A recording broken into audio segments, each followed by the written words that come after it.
tunakwenda kujifunza somo linalosema matokeo ya Roho wa Mungu kuingilia kati. Matokeo ya Roho wa Mungu kuingilia kati. Tunaposema kuingilia, maana yake tunazungumzia kuchukua nafasi. Roho wa Mungu anaingia pale anapoingizwa, anapokaribishwa, anapohusishwa. Ukimhusisha anaingilia, usipomhusisha haingilii. No matter anaona nini au no matter ana uwezo mkubwa kiasi gani, lakini yeye hataweza kujishughulisha kwa sababu hajahusishwa. Glory to the name forever. Na tunaposema matokeo, maana yake ni matunda ya Roho wa Mungu kuingilia kati. Nini kinachozaliwa? Kile kinachozaliwa na kile kinachojitokeza ndicho tunachokiita matokeo. Kwa hiyo ni muhimu sana tuweze kujua ni vitu gani vinavyotokea pale Roho wa Mungu anapoingilia kati. Watu wengi wana Roho wa Mungu, lakini watu wengi hawasaidiwi na Roho wa Mungu kwa sababu wanakosea kanuni. Na huyu Mungu tuliye naye ni Mungu ambaye ni wa hiari zaidi. Si Mungu mnyang'anyi, ni Mungu ambaye anatembea na watu kwa uhiari zaidi. Kama hautamuingiza kati au hautamkaribisha aingilie, yeye hawezi kuingilia. Lakini unapomuingiza, unapomkaribisha, unapomuhusisha, anahusika. Sasa kuna wakati hatumuingizi, hatumuhusishi, labda kutokana na ufinyu wa ufahamu wetu. Kuna vitu tunadhani Mungu hapaswi kuhusika navyo. Kuna vitu tunadhani haviwezi au anaweza lakini si vya kwake. Kwa hiyo tukishajenga hivyo, na yeye anakaa pembeni, anatuachia. Katika maisha yako usifanye kosa hili ninalokuambia. Usikae ukajidanganya una uwezo wa kufanya kitu chochote, hata kile kilichoko ndani ya uwezo wako, bila msaada wa Mungu. Ni kitu gani ambacho hakimhitaji Mungu aingilie kati? Hakuna.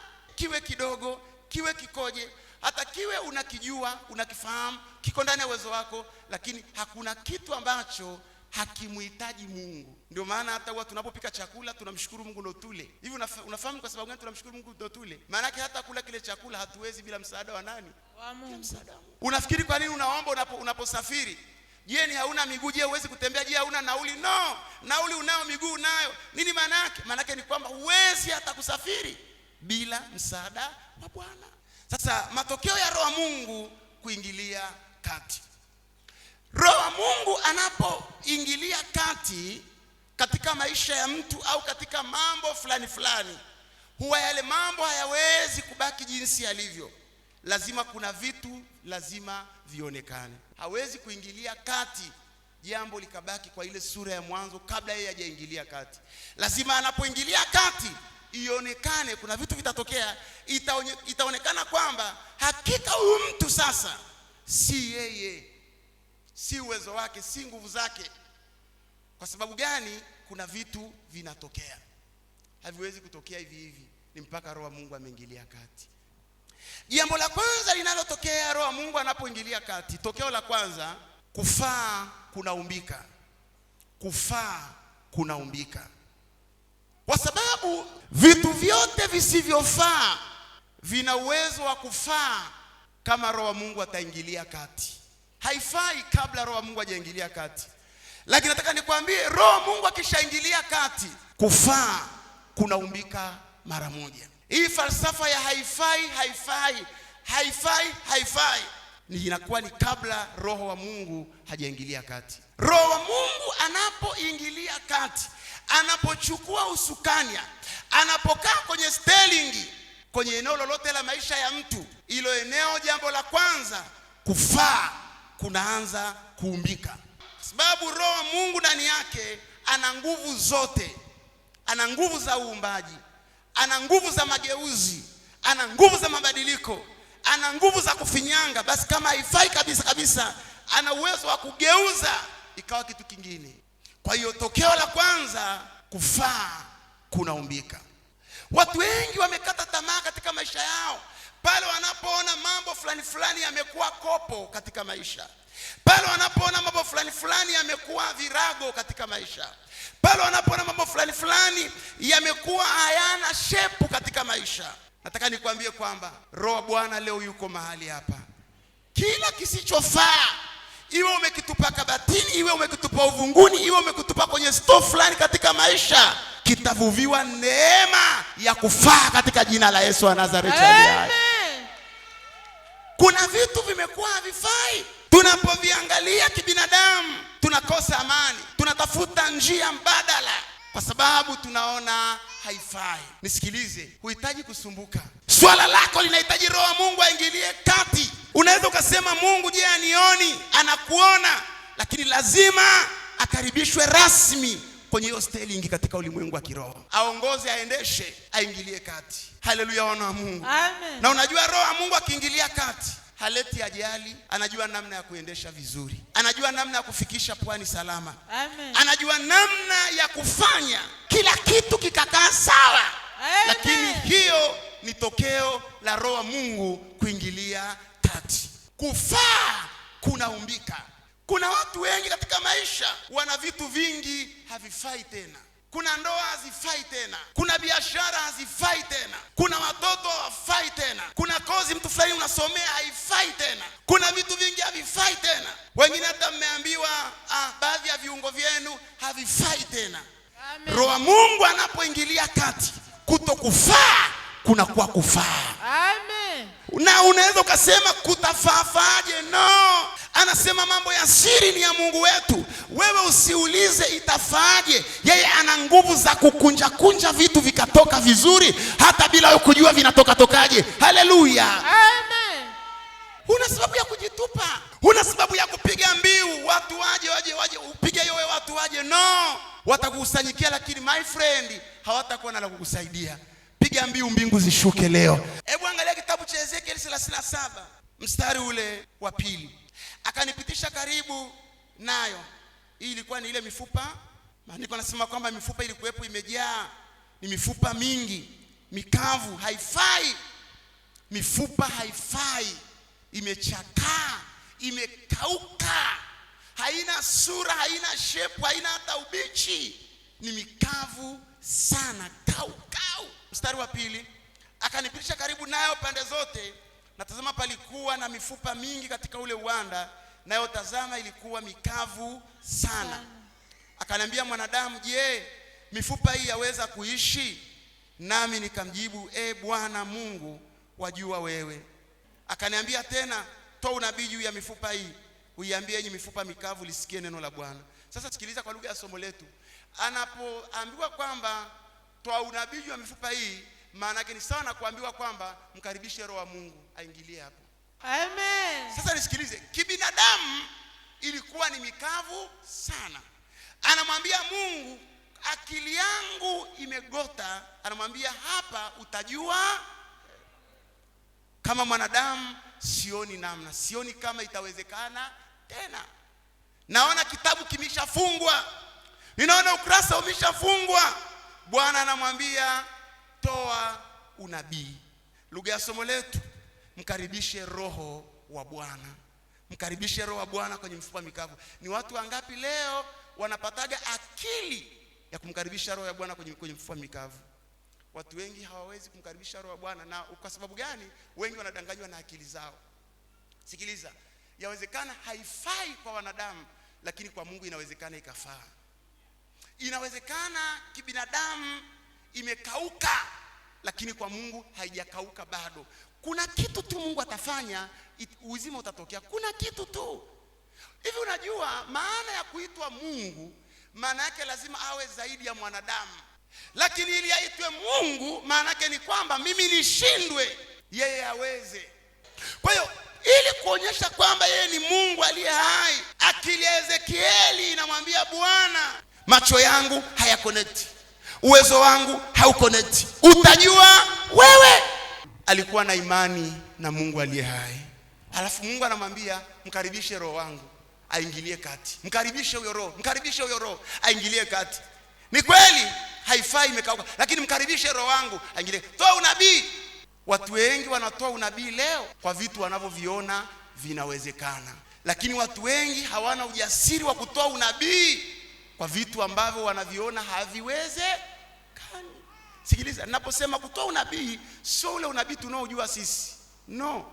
Maana kinazungumzia watu wengi wanakiri vitu wanavyoviona vinawezekana. Anakiri atapata pesa pale kwa sababu ameshaona kibinadamu kuna uwezekano wa kupata pesa. Lakini hawezi kukiri mahali ambapo ni mwamba, hakuna hata dalili. Ezekieli, Mungu alimfundisha kukiri vitu ambavyo ni invisible, ambavyo havijulikani vinatokea kwenye sayari ipi, havijulikani vinatokea kwenye dunia ipi, lakini alikuwa na kifua cha kuweza kuhimili. Haleluya, wana wa Mungu. Amen. Tokeo la kwanza, kuumbika kunatokea. Mstari wa 9 mpaka ule wa 13. Ndipo akaniambia, tabiri, utabirie upepo, mwanadamu, ukauambie upepo, Bwana Mungu asema hivi, njoo kutoka pande za pepo 4, pumzi, ukawapuzie hawa waliouawa wapate kuishi.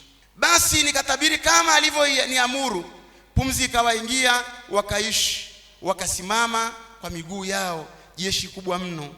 Glory to the name forever. Amen. Sasa angalia, haya yalikuwepo ni maono ambayo alikuwepo anaonyeshwa, lakini maono haya yalikuwepo yana tafsiri taifa la Israeli ambalo lilikuwa ni kama limekwisha kwa kipindi hicho.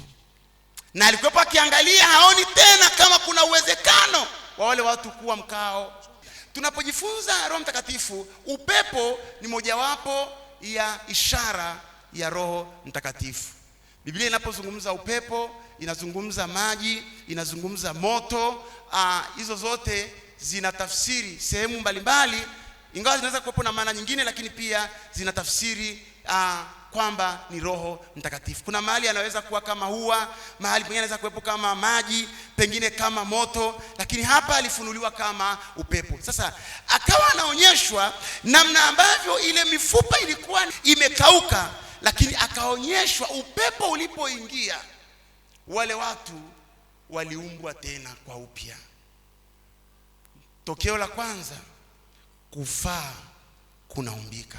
Kuna vitu vingi kwenye mashelfu ya maisha yako umeyapaki, hii haifai, umetupa kule. Sikiliza, hujamkaribisha Roho wa Mungu akaingilia kati. Hakuna kitu chochote duniani kisichofaa ambacho kinaweza kuendelea kuwa hakifai baada ya Roho wa Mungu kuingilia kati. Wewe sema unashindwa kumwamini Bwana au unashindwa kutabiri vile unavyoambiwa, kwa sababu kuna watu unaambiwa tabiri hivi, wewe unatabiri hivi, ndio kosa. Lakini Ezekieli anasema kwamba mimi nilitabiri kama nilivyoambiwa, nilivyoamriwa.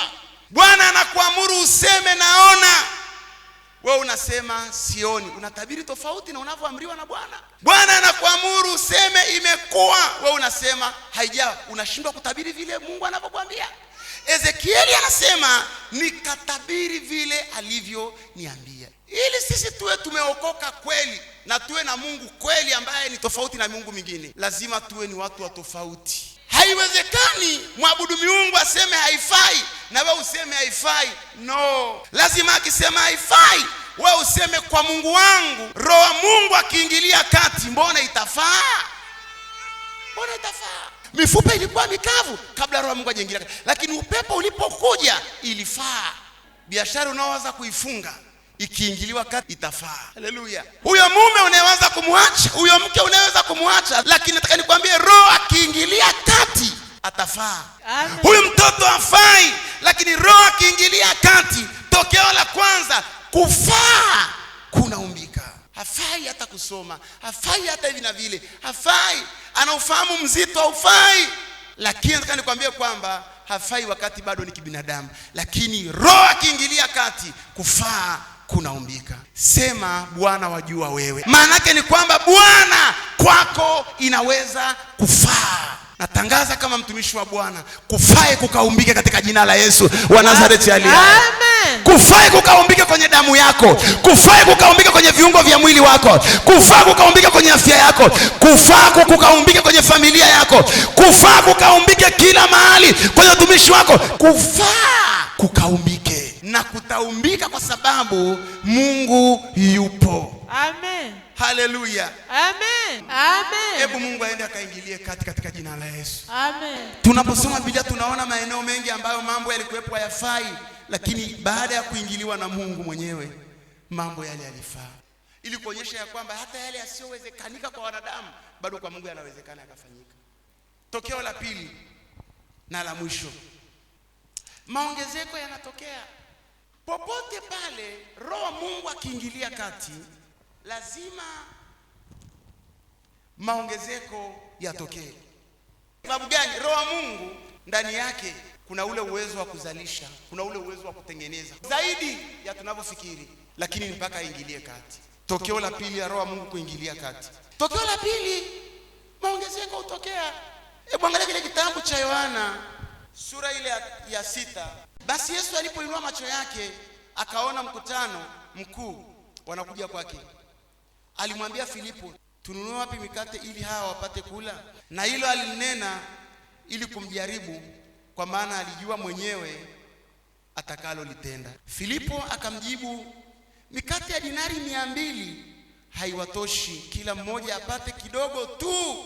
Wanafunzi wake mmojawapo, Andrea nduguye Simoni Petro, akamwambia, yupo hapa mtoto yuna mikate 5 ya shayiri na samaki 2, lakini hivi ni nini kwa watu wengi kama hawa? Yesu akasema, waketisheni watu. Na mahali pale palikuwa na majani tele. Basi waume wakaketi wapata 5,000 jumla yao. Basi Yesu akaitoa ile mikate akashukuru, akawagawia walioketi, na kadhalika katika wale samaki kwa kadiri walivyotaka. Na waliposhiba, aliwaambia wanafunzi wake, kusanyeni vipande vilivyobaki, kisipotee chochote. Basi wakavikusanya, wakajaza vikapu 12 vipande vya mikate 5 ya shayiri ilivyobakia wale waliokula. Tokeo la pili ni nini? Maongezeko yanatokea. Yesu ndiye Bwana wa miujiza. Yeye ndiye muumbaji, yeye ndiye anayeelewa. Alafu Yesu huyu anaenda kwa mwanadamu, anamuuliza mwanadamu swali, anamwambia, tununue wapi mikate tuweze kuwalisha hawa? Yaani Yesu anaenda anamuuliza Filipo. Alimuuliza hivyo, lakini sio kwamba hajui atakachokifanya, no. Alimuuliza hivyo, lakini alijua mwenyewe atakalo litenda. Nataka nikwambie mwana wa Mungu ulioko mahali hapa, Mungu anajua atakalo lifanya kwa ajili yako. Amen. Pointi yetu ya pili nasemaje? Maongezeko yanatokea. Roho wa Mungu akifanya nini? Akiingilia kati. Hii usisahau, itakusaidia sana. Amen. Yesu akainua ile mikate, anaposema akashukuru, maana yake ni kwamba akamwalika Roho ahusike na hiyo mikate, ahusike na hivyo visamaki. Akamwalika Roho wa Bwana aingilie kati. Roho wa Bwana alipoingilia kati, maandiko yanasema maongezeko yaliyotokea pale yalikuwepo sio ya kawaida. Maana hao wanaume 5,000 ni wanaume wale wa nguvu kabisa, miaka 20 na kuendelea ndio walikuwepo wanahesabiwa. Kwa hiyo watoto walikuwepo hawajawekwa, wanawake walikuwepo hawajawekwa, na wanawake mara nyingi karibu na mara 2 ya wanaume au hata zaidi, bado watoto. Kwa hiyo ile mikate ililiwa na watu karibia 10,000 labda na 5 huko au zaidi ya hapo. Lakini baada ilikuwa ni mikate midogo, kabla hajaalikwa Roho aingilie kati. Lakini Roho alipoitwa aingilie kati, baada ya Yesu kushukuru kama ishara ya kumwalika Roho aingilie kati, Roho naye akawa mwaminifu, kwa sababu aliitwa kwenye mikate, akashuka kwenye hiyo mikate na akashughulika na hiyo mikate. Maongezeko yalitokea. Kuna watu wengi mnateseka sana kutafuta maongezeko. Sikiliza, dawa ya maongezeko ni ndogo sana, ni Roho wa Mungu aingilie kati. Roho wa Mungu akiingilia kati, yeye ndiye Bwana wa maongezeko. Maongezeko lazima yatachukua nafasi yake. Maongezeko lazima yatatokea. Hata kama kuna watu wanakuzuia ili usiongezeke, hawataweza kuizuia nguvu ya Roho wa maongezeko aliyoko ndani yako. Amen. Hawataweza. Na unaweza kuwepo umekaa mahali hapo, unasema mbona Mungu anioni? Mbona hivi na vile? Sikiliza, Mungu anaona uhaba wa mikate maishani mwako, lakini nataka nikwambie kwamba anajua mwenyewe atakalolifanya kwa ajili yako. Sio kwamba hajui, no, anajua. Sasa naomba nikuachie, itakusaidia. Unapoomba vitu vingine huonyeshwi wala upati hata maono, usilalamike wala usiogope. Kuna vitu vingine ni siri ya Mungu yeye mwenyewe katika maisha yako, na kuna vitu vingine ambavyo utakuja kujua baadaye.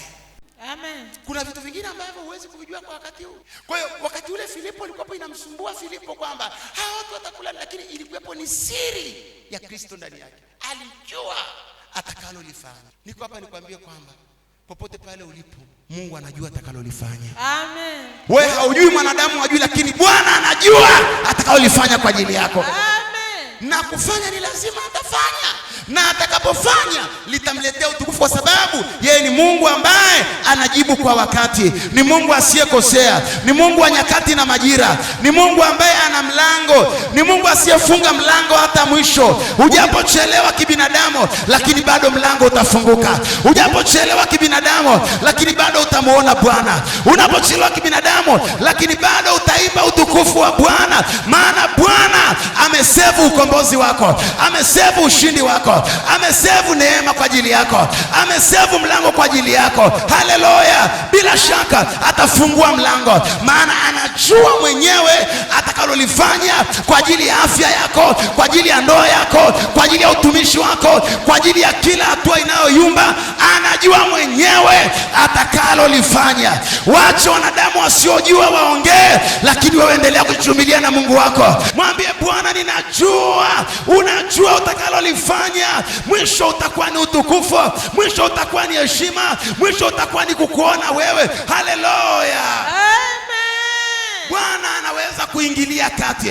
Anapoingilia kati, uzazi unatokea, maongezeko inatokea. Samaki ziliongezeka katika mazingira ambayo hayaeleweki, mazingira tata ya kushangaza. Roho anapoingia anafanya maajabu. Roho anapoingia, ndugu zangu, anafanya maajabu yasiyokuwa ya kawaida. Kuna watu wameambiwa wameishiwa damu, Roho alipoingia damu ilizalishwa upya. Kuna watu waliambiwa wana changamoto ABC, Roho alipoingia viungo viliumbwa upya, figo ziliumbwa upya, ini liliumbwa upya, sukari iliumbwa upya, kwa kuwa yeye ndani yake kuna uumbaji wote. Leo mwachia aingilie kati. Sikiliza mwana wa Mungu, kuna wakati fulani tunaacha kumkaribisha Roho wa Bwana, tunawakaribisha wanadamu. Sikiliza, wanadamu ukipiga yowe watakuja, wataangalia, bahati moja mbaya hawatakusaidia hata kuzima moto.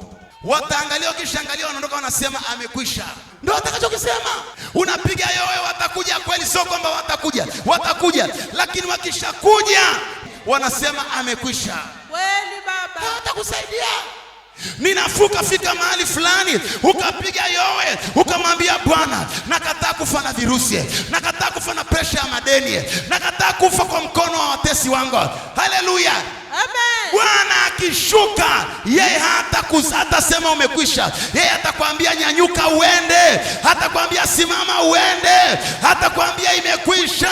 Haleluya! Amen. Chagua wewe, unataka kumwalika nani? Kuna watu mkishapata changamoto, yani utaperuzi simu, watapigiwa watu mpaka wasiopigiwaga miaka na miaka. Unawaelezea watu, sikiliza, wale watu hawana kifua, watakuchota. Wakisha kuchota watasema amekwisha. Hatoboi, amelaliwa na mwamba. Wana maneno yao ya kipepo. Amelaliwa na mwamba, jamaa amemfika, muda wote mtasikia imejibu. Yuko mmoja mbinguni, ongea naye siri zote za moyo wako, hautasikia popote pale. Lia machozi yote mbele zake, utasikia popote pale. Sasa shida iliyoko ni kwamba tunaacha kulia mbele za Bwana, tunalia mbele ya wanadamu. Sikiliza, Filipo aliongea na Yesu mwenyewe. Sikiliza, leo ongea na Yesu mwenyewe hapa. Ezekieli aliongea na Mungu mwenyewe, akamwambia Yehova, utajua wewe. Yehova anajua atakachokifanya. Yeye ndiye anayemiliki roho ya uzima, anamiliki roho ya utajiri, anamiliki afya, anamiliki baraka, anamiliki kibali. Huyo ndiye wa kuongea naye. Naelewa vizuri watu wa Mungu. Amen. Tokeo la pili linalotokea, maongezeko yanatokea. Sasa maandiko tuliyoyasoma yameonyesha habari ya mikate na samaki, lakini sikiliza, haina maana kwamba Mungu anashughulika tu na mikate na samaki. No, kuna vitu vingi sana. Hiyo imeandikwa ili wewe ufunguke macho, ujue kumbe hii inawezekana. Sasa unaweza ukakopi, ukapesti kwenye maeneo mbalimbali katika maisha yako. Haleluya, wana wa Mungu. Amen. Isaka alitembea na hii nguvu ya Mungu aliye hai. Roho wa Bwana alikuwa pamoja naye. Alipomwalika Roho wa Bwana, maandiko yanasema kwamba katika nchi ya ukame, katika nchi ya jangwa, yeye alifanikiwa sana, mpaka akachimba na visima vya maji na akapata maji jangwani, kwa sababu Roho wa Bwana alikuwa yuko juu yake. Maombi yangu leo, Bwana akuongeze, Bwana akupanue, Bwana akueneze, Bwana akufungulie njia, Bwana akupe neema, Bwana akurejeshe tena utukufu, Bwana akurejeshe tena ustawi. Na hii inawezekana Roho wa Bwana anapoingilia kati. Anapoingilia kati, historia inabadilika. Wengine ni mazingira, wengine ni watu. Unasema huyu ameshindikana. Ukiambiwa kwamba ndugu anaweza kubadilika, abadiliki huyu, mimi namjua afanye nini, munajisumbua usimuombe, habadiliki huyu. Are you serious? Magumu kwetu na kwa Mungu yawe magumu, wakorofi kwetu na kwa Mungu yawe wakorofi. Ndio maana hata Farao alijaribu kuinuka sana mpaka akawa anamkufuru nani? Mungu. Haleluya. Nebukadneza aliinuka sana, mwisho akataka kumkufuru mpaka Mungu aliyeumba mbingu na nini? Na nchi. Kakatupa huko porini, kakala majani miaka mingapi? 7. Kametoka huko kamenyooka. Ametoka huko anasema jamani, naiambia dunia iogope na kutetemeka mbele za nani? Za Mungu. Sasa nisikilize. Ili aingilie kati, mkaribishe. Usiseme Mungu anajua. Anaweza kuwa anajua, lakini anataka umkaribishe. Haleluya. Akusikie ukimwambia jambo. Hiyo ni pointi ya kwanza. Ili aingilie kati lazima ufanye nini? Karibisha. Lazima umkaribishe. Ndio maana upepo ulikuwepo, lakini upepo haukuweza kuingia ile mifupa mikavu, ni mpaka kwanza upepo umekaribishwa. Ezekieli akatabiri. Si kwamba alitabiri ndo upepo labda ukaumbika, no, upepo ulikuwa huko siku zote. Mungu yuko siku zote. Roho wa Bwana yuko daima yote, yuko kila mahali amejaa. Lakini lazima ufanye application. Mkaribishe. Na unamkaribisha kwa imani, sio kwa mashaka. Kwamba namuita hivi ataingilia, hivi atatokea. No, atatokea. Ukimpa nafasi, anaichukua, anafanyia kazi. Wanapoimbia wimbo wa haifai, jifunze kukanseli nyimbo zao. Wanapoimba wimbo wa haifai tena, waambie inafaa tena, inafaishwa na Bwana mwenyewe. Kwa nini? Anaingilia kati. Najua kuna maeneo mengi hayavutii. Najua kuna maeneo mengine hata unawaanza kuyaterekeza. Hapana. Hebu sema itafaa katika jina la Yesu. Itafaa katika jina la Yesu. Itafaa tena katika jina la Yesu. Itafaa tena katika jina la Yesu. Roho wa Bwana aingilie kati. Upepo uvume tena. Itafaa katika jina la Yesu. Kibali kitafaa. Uchumi utafaa. Utumishi utafaa. Vipawa vitafaa. Karama itafaa. Kibali kitafaa. Uzao utafaa. Ndoa itafaa. Kila kitu kitafaa. Roho akiingilia kati itafaa. Afya yangu itafaa katika jina la Yesu. Mpe Yesu kama anavyostahili.